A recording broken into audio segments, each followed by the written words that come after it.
लाहौर शहर का नाम आप लोगों ने सुना है। लाहौर एक खूबसूरत सा शहर जो पाकिस्तान में आता है, वो कभी भारत का हिस्सा हुआ करता था और जब बंटवारे का समय आया तो लगभग ये तय हो चुका था कि लाहौर भारत के हिस्से में ही जाएगा। अमृतसर के साथ लाहौर भी रहेगा और भारत का एक मुकम्मल नक्शा तैयार हो जाएगा। लेकिन अंत समय पर निर्णय बदल दिए गए। रेडक्लिफ ने कहा कि लगभग हमने ये तय कर लिया था कि लाहौर भारत को ही दिया जाएगा, लेकिन अंतिम समय पे अब किस दबाव में डिसीजन को चेंज किया गया वो बात की बात है, लेकिन अंतिम समय पर ये देखा गया और लाहौर को पाकिस्तान के हिस्से में डाल दिया गया। उनका कहना था कि भारत को कलकत्ता शहर मिल गया था, अमृतसर, गुरदासपुर ऐसे बड़े बड़े शहर मिल गए थे, लेकिन पाकिस्तान के हिस्से में कोई बड़ा शहर आ नहीं रहा था। तो पाकिस्तान कमजोर महसूस हो रहा था क्योंकि उसके पास कोई बड़ा शहर नहीं था, इसलिए हमें लाहौर को मजबूरन पाकिस्तान के हिस्से में डाल देना पड़ा। आज हम बात करेंगे भारत और पाकिस्तान के बंटवारे को लेकर, किस तरह से जमीनों, किस तरह से शहरों का बंटवारा हुआ, कौन सा शहर पाकिस्तान, कौन से शहर हिंदुस्तान को मिला, बलूचिस्तान और पाकिस्तान के बीच क्यों विवाद होता है। आज उसकी जड़ों के अंदर पहुंचेंगे तो आपको सारी चीजें समझ में आएंगी। इससे पहले हम वीडियो को शुरू करें, जो हमारे ऑनलाइन साथी हैं, आप सभी से निवेदन है कि आप सभी चैनल को एक बार सब्सक्राइब जरूर कर लीजिए। सब्सक्राइब का बटन आपको नीचे दिख रहा होगा ब्लैक कलर का, उसको आप क्लिक कर देंगे तो चैनल सब्सक्राइब हो जाएगा और साथ ही साथ बेल आइकन प्रेस कर लेंगे तो मैं ये उम्मीद करके आगे बढ़ता हूं कि आपने चैनल सब्सक्राइब जरूर कर लिया होगा।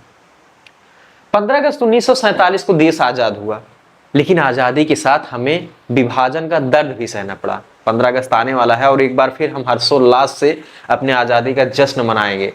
लेकिन जब 1947 में देश आजाद हुआ तो आजादी के साथ एक गम भी मिल रहा था कि हमारे देश का बंटवारा भी हो रहा था, यानी भारत का दो हिस्सों में बंटवारा होने जा रहा था, एक भारत दूसरा पाकिस्तान।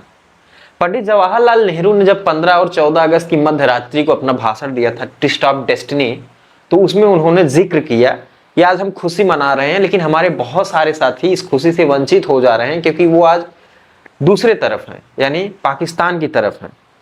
उनको उन्होंने याद भी किया था।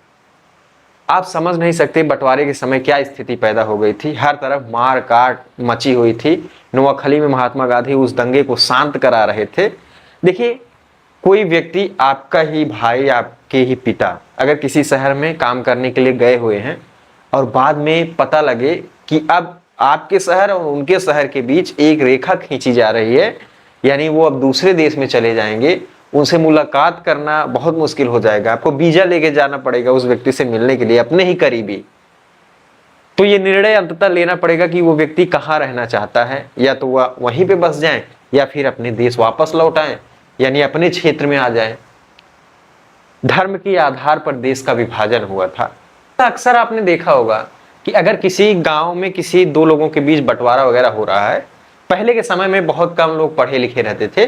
गांव में या दूसरे गांव में कोई एक व्यक्ति पढ़ा लिखा रहता था और वो आता था, बंटवारे को देखता था, जमीनों का माप तौल करके दोनों के बीच सुलह करा के आसानी से बंटवारा कर देता था। हमारे गांव में भी एक व्यक्ति रहते थे, वो सभी के बंटवारों में जाते थे और उनको लोग मानते थे। एक तीसरे व्यक्ति रहते थे तो ये मालूम होता था कि वो निष्पक्ष तरीके से बंटवारा कर देंगे। हालांकि उनके भाई से एक बार बात हो रही थी तो उन्होंने कहा कि हमारे भाई साहब तो सबका बंटवारा सही किए लेकिन अपना बंटवारा गलत कर दिए। उनका ही मानना था। तो ऐसा आपके क्षेत्र में भी होंगे कोई ना कोई। तो उसी प्रकार से भारत और पाकिस्तान को बंटवारे के लिए एक निष्पक्ष व्यक्ति की आवश्यकता थी और वो निष्पक्ष व्यक्ति इंग्लैंड के एक वकील के रूप में सिरिल रेडक्लिफ थे, जिनको बुलाया गया भारत में कि वो भारत के शहरों को और भारत के क्षेत्रों को अच्छी तरीके से बांट पाएंगे, निष्पक्ष तरीके से। ये चीज तो तय हो गई थी, भारत का विभाजन भी हो के रहेगा। अब भारत का विभाजन होगा तो कौन से राज्य, कौन से क्षेत्र भारत में रहेंगे, कौन से पाकिस्तान में, इसका भी तो निर्णय लेना था। इसके लिए एक योजना तैयार की गई जिसको माउंटबेटन प्लान कहा गया। उस प्लान में क्या कहा गया कि भारत और पाकिस्तान दो डोमिनियन होंगे। देखिए, भारत से अंग्रेज जा रहे थे, पुर्तगाली, फ्रांसीसी, ये लोग तो जा नहीं रहे थे, इनकी भी टेरिटरी थी। और भारत में सिर्फ अंग्रेज ही नहीं थे बल्कि बहुत सारी रियासतें थी। भारत सिर्फ अपना प्रोविंस जिस पर उनका कब्जा था वो देकर जा रहे थे, लेकिन रियासतों को उन्होंने कह दिया कि वो चाहे तो पाकिस्तान में रह लें, चाहे तो भारत में रह लें और चाहे तो स्वतंत्र रह लें। अब यहीं पर समस्या खड़ी हो गई। सभी जो रियासतें थी वो स्वतंत्र रहने की कोशिश कर रही थी। जो अंग्रेजों ने प्रोविंस दिया था वो तो धर्म के आधार पर दे दिया कि जिस राज्य में जिस धर्म की आबादी ज्यादा होगी वो उसी देश में चला जाएगा। यानी अगर मुस्लिम की आबादी जिस प्रांत में है वो पाकिस्तान में शामिल हो जाए और जिसमें हिंदू या सिख की आबादी ज्यादा है वो हिंदुस्तान में हो जाए। तो माउंटबेटन प्लान में कुछ बातें कही गई थी। उसमें एक चीज कहा गया कि बंगाल और पंजाब दो राज्य ऐसे हैं जिनकी विधानसभा यह निर्णय ले कि उनका बंटवारा होना चाहिए कि वो कहां पर जाने वाली है। दूसरी बात थी सिंध प्रांत की। सिंध प्रांत को कहा गया कि उसकी विधानसभा निर्णय ले कि वो भारत में रहना चाहती है या वो पाकिस्तान में चले जाना चाहती है। सिंध में मुस्लिम की आबादी ज्यादा थी। एक राज्य था नॉर्थ वेस्ट फ्रंटियर प्रोविंस, जो उत्तर पश्चिम सीमांत प्रांत। उसमें कहा गया कि यहां पर हम जनमत संग्रह करा लेते हैं और उस संग्रह से पता लग जाएगा कि भैया तुम कहां जाना चाहते हो, भारत का हिस्सा रहोगे या पाकिस्तान के। एक जिला था सिलहट, उसमें भी जनमत संग्रह की बात हुई कि वो उसमें जनमत संग्रह करा लेंगे और ये पता लग जाएगा कि वो असम में जाना चाहता है या फिर पूर्वी पाकिस्तान में शामिल होना चाहता है। ये बातें कही गई थी माउंटबेटन प्लान में। और उसके बाद इसका परिणाम जानना चाहेंगे आप। परिणाम में क्या हुआ कि बंगाल और पंजाब की विधानसभाओं ने निर्णय लिया कि उनका विभाजन हो जाए, यानी कुछ हिस्सा भारत को मिल जाए, कुछ पाकिस्तान को मिल जाए। वही जनसंख्या जिस धर्म की है उसी आधार पर। लेकिन एक खास बात बताऊं, ऐसा तो था नहीं कि भैया एक जगह पर मुस्लिम ज्यादा हैं, दूसरी जगह पर हिंदू ज्यादा या सिख ज्यादा हैं। सभी मिलजुल कर रह रहे थे। एक ही जगह पर हिंदू और मुस्लिम की आबादी साथ रहती थी। अब बंटवारा किस आधार पे हो? जब बंटवारा होगा तो सीधी सी बात है, जो जनसंख्या है उसका पलायन करना पड़ेगा। तो बंगाल और पंजाब ने निर्णय ले लिया कि उनका बंटवारा होना चाहिए। सिंध ने निर्णय लिया कि वो पाकिस्तान में जाना चाहता था, जो लगभग तय था क्योंकि वहां की आबादी जिस आधार पर थी मुस्लिम बाहुल्य क्षेत्र था। नॉर्थ वेस्ट फ्रंटियर ने क्या किया? उसने जनमत संग्रह से पाकिस्तान में जाने का फैसला लिया। सिलहट जिला भी पूर्वी पाकिस्तान में शामिल होने को तैयार हो गया। अब विभाजन करना था तो एक रेखा खींचनी थी। इस रेखा को खींचने के लिए एक आयोग बनाया गया जिसका नाम सीमा आयोग है, और उस आयोग के अध्यक्ष रेडक्लिफ को बनाया गया। इसमें 4 और सदस्य थे, जिसमें 2 पाकिस्तान के और 2 हिंदुस्तान के व्यक्ति शामिल किए गए थे। दोनों जज थे। 2 भारतीय जो थे वो मेहरचंद महाजन और तेजा सिंह। मेहरचंद महाजन तो आगे चलकर सीजेआई भी बने थे भारत के। पाकिस्तान के जो 2 व्यक्ति थे उसमें दीन मोहम्मद और मोहम्मद मुनीर, ये 2 लोग शामिल किए गए थे। और जब बातें हो रही थी तो 2 व्यक्ति उधर के, 2 व्यक्ति पाकिस्तान के, दोनों के बीच विवाद हो जाते थे तो निर्णय हो ही नहीं पा रहा था। अंततः निर्णय लेना था रेडक्लिफ को, और रेडक्लिफ फिर निर्णय अध्यक्ष के रूप में लेना शुरू कर दिए। अगर पाकिस्तान की बात करें तो पाकिस्तान में बहुत सारे प्रांत चले गए, जिसमें बंगाल, पंजाब प्रांत का कुछ भाग चला गया, साथ ही साथ सिंध तो पूरा चला गया, नॉर्थ वेस्ट फ्रंटियर चला गया, और बलूचिस्तान प्रांत ये शामिल हो गए पाकिस्तान में। अब बात थी रियासतों की। कुछ रियासतें पाकिस्तान में जानी थी, कुछ भारत में आनी थी। तो कौन कौन सी रियासतें पाकिस्तान में चली गई उसकी भी चर्चा हम लोग यहाँ पर कर लेते हैं।